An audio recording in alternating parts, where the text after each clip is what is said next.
En nombre del Padre, del Hijo y del Espíritu Santo. Amén.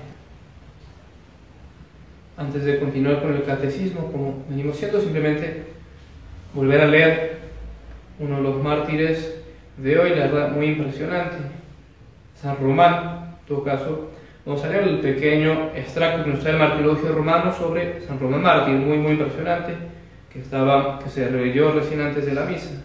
Dice: en Antioquía, el triunfo de San Román mártir, que en tiempo del emperador Galerio, viendo el prefecto Asclepíades penetrar a viva fuerza en una iglesia e intentar destruirla del todo, exhortó a los demás cristianos a que se le opusiesen, por lo cual, después de crueles suplicios y de cortada la lengua, sin la cual seguía en las alabanzas de Dios, sin un milagro, le cortan la lengua y sin embargo sigue alabando a Dios.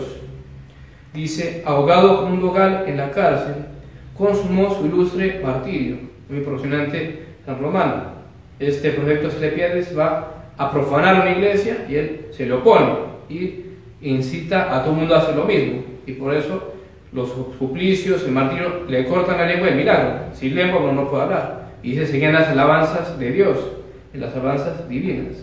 Y lo que sigue ha sido muy interesante también. Dice: antes de él fue martirizado un tierno niño, llamado Bárula, que preguntado por el mismo prefecto, es decir, por Asclepíades, si era mejor adorar a un solo Dios o a muchos dioses, y respondiendo que solo debía creerse en el único Dios que adoran los cristianos, fue mandado a azotar y degollar. Un niño de tierna edad, sería ¿qué? Podemos imaginarnos, tal vez 6, 7, 8, 9, 10 años. No es el único caso, en el martirio fue más de un niño que, fortalecidos por la gracia de Dios, murieron mártires.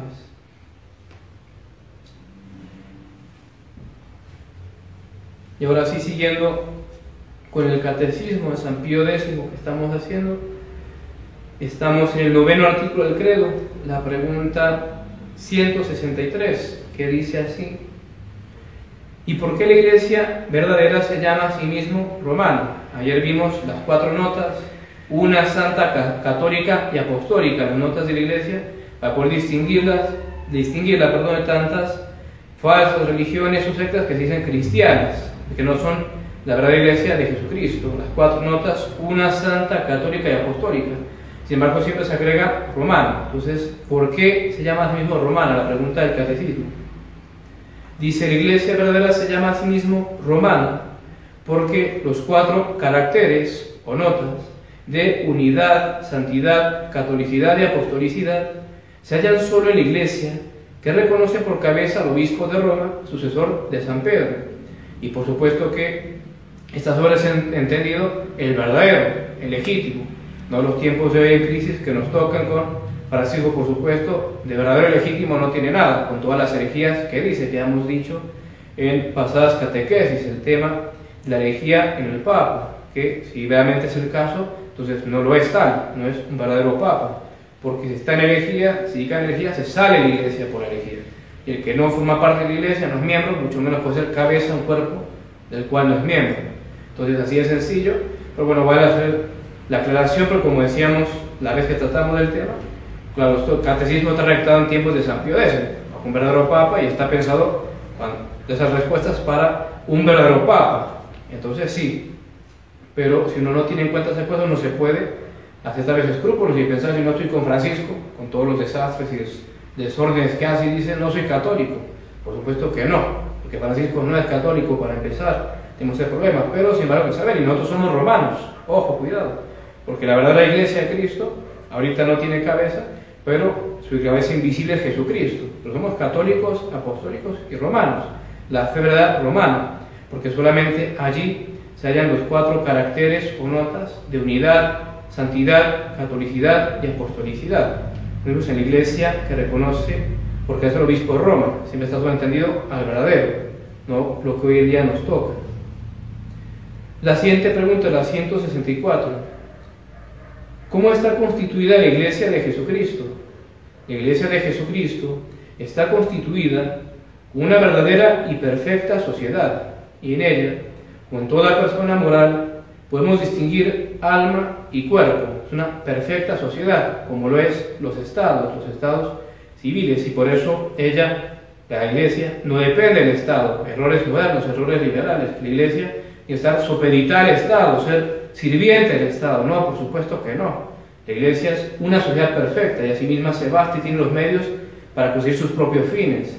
Y si damos el caso, la que tiene que en todo caso supeditarse a la otra es el Estado de la Iglesia, porque la Iglesia, siendo más noble por el fin excelente que persigue, que es lo espiritual, la salvación de las almas, y la sociedad buscando algo inferior, porque busca el bien común terrenal de sus súbditos, por supuesto que en todo caso el Estado es el que tendría que estar supeditado a la Iglesia.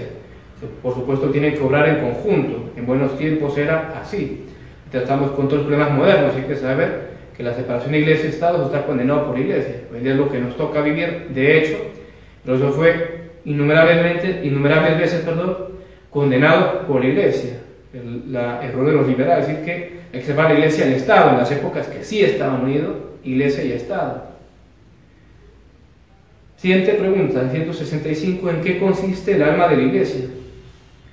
El alma de la Iglesia consiste en lo que tiene de interno y espiritual, que es la fe, la esperanza y la caridad, los dones de la gracia y del Espíritu Santo, y todos los celestiales tesoros que le provienen de los merecimientos de Cristo Redentor y de los santos.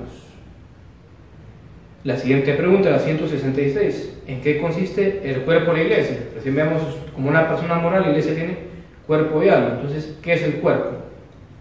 El cuerpo de la Iglesia consiste en lo que tiene de visible y externo, ya en la asociación de sus fieles, las iglesias donde van los fieles, a la misa, al culto, ya en el culto y ministerio de la enseñanza, ya en su orden exterior y gobierno.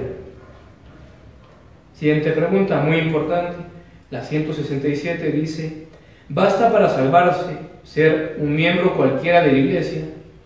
No, no basta para salvarse, para llegar al cielo, ser un miembro cualquiera de la Iglesia católica, sino que es necesario ser un miembro vivo. Entonces la siguiente pregunta nos pregunta cuáles son los miembros vivos de la Iglesia. Los miembros vivos de la Iglesia son todos y solamente los justos, a saber, los que están actualmente en gracia de Dios, los que viven en gracia. Solamente esos se pueden salvar. Si uno es miembro de la Iglesia, uno está en gracia de Dios, de nada le sirve. ¿Y cuáles son los miembros muertos? Siguiente y última pregunta por el día de hoy, la 169. Miembros muertos de la Iglesia son los fieles que se hallan en pecado mortal. Entonces, de nada nos sirve pertenecer a la Iglesia católica si no nos ocupamos por vivir en gracia, vivir bien, como Dios manda, estar confesados, guardando los mandamientos. Si somos miembros muertos, por supuesto no va a valer para la salvación. La fe sin obras es muerta, dice Santiago Apóstol en su epístola. La fe sin obras es muerta y por supuesto no nos va a aprovechar nada, antes para mayores castigos, porque si uno es miembro de la Iglesia, tuvo la gracia, la dicha de pertenecer a la Iglesia católica y mucho más a la verdadera en estos tiempos de crisis, y uno Dios nos guarde libre se condena por vivir en pecado mortal, vaya si uno no va a caer profundo en el infierno, más profundo que los que no tuvieron la fe, los que no pertenecieron a la Iglesia católica. Claro que sí, mucho más profundo, porque el que más se le da, más se le pide. Entonces cada uno ver por sí ser miembros vivos de la Iglesia, vivir en estado de gracia. En todo caso dejamos allí, Dios mediante mañana, veremos que más nos enseña el catecismo. Ave María Purísima, sin pecado concebida, María Santísima.